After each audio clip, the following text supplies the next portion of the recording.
करते हैं, निष्कामता क्यों होनी चाहिए? सकामता में ही समस्त दोष हैं। देख लीजिए, सकाम भक्ति जब हम करते हैं, इच्छा प्रकट होती है, कामना।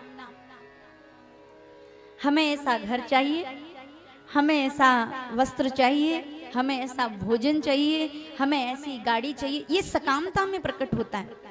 इच्छा प्रकट हुई, कामना प्रकट हुई। कामना के प्रकट होने के कुछ क्षण पर्यंत ही हमें किंचित मात्र भी प्रतीत हुआ ये वस्तु हमें भगवान की आराधना से प्राप्त नहीं हो रही, भक्ति से प्राप्त नहीं हो रही, तुरंत क्रोध का आगमन हो जाएगा। और क्रोध आते ही विवेक नष्ट, और विवेक नष्ट होते ही बुद्धि भ्रष्ट। यानी विवेक नष्ट तो बुद्धि भ्रष्ट, और बुद्धि भ्रष्ट होने के बाद तो जीव कितना गिर सकता है, इसका कोई अंदाजा नहीं लगा सकता, इसका कोई पैमाना नहीं है। इतना गिर सकता है जिसे पता है कि जिनने ब्रह्मा जी ने मुझे अमरता का वरदान नहीं दिया, स्पष्ट मना कर दिया, हे हिरण्यकश्यप, मैं तुम्हें अमरता का वरदान नहीं दे सकता क्योंकि मैं सक्षम नहीं हूँ, मैं स्वयं पराधीन हूँ, मैं किसी के आदेश से सृष्टि का संचालन कर रहा हूँ, इसकी रचना कर रहा हूँ, इसलिए इतनी क्षमता मेरे भीतर नहीं, बाकी तुम कोई भी वरदान मान लो।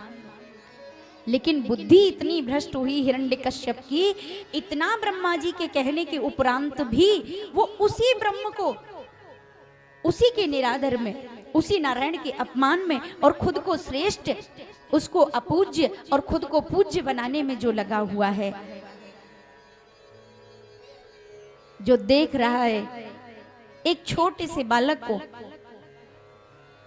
जोर से हिला दिया जाए, जोर से पटक दिया जाए तो भी भय के मारे उसके प्राण निकल जाएं, क्योंकि हिरण्यकश्यप जब चलता था तो धरती कांपती थी।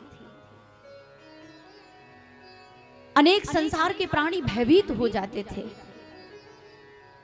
जब मेरे इस भय से एक छोटा सा बच्चा भयभीत नहीं हो रहा, अनेक प्रकार के दंड देने के बाद भी जिसके शरीर पर खरोंच तक नहीं आ रही, ऐसी कौन सी शक्ति है, फिर भी उसकी बुद्धि नहीं जान पा रही, अवश्य ही कोई ऐसी परम शक्ति है जो इसकी रक्षा कर रही है। यही बुद्धि की भ्रष्टता है कि आंखों के सामने मैं किसी का बुरा कर रहा हूँ, तब भी उसका अच्छा हो रहा है, फिर भी मैं बुरा करने का प्रयास कर रहा हूँ, सुधर नहीं रहा।